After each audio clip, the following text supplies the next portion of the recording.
Itulah yang aku nak buat, bodoh.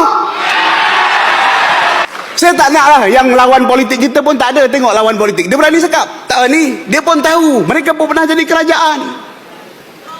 Ni isu babi ni semua.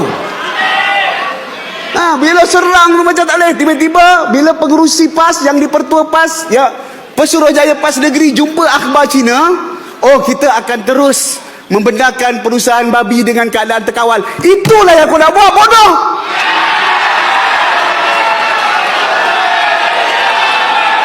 Tapi bila bercakap dengan rakyat dia, dengan orang dia kata, oh ini dah tak ingat Islam, babi itu haram. Aku pun tahu babi haram. Saudara dan tuan-tuan sekalian, sebab itu kita tak boleh nak hanya kutuk dia. Kerja dia memang nak jatuhkan kita.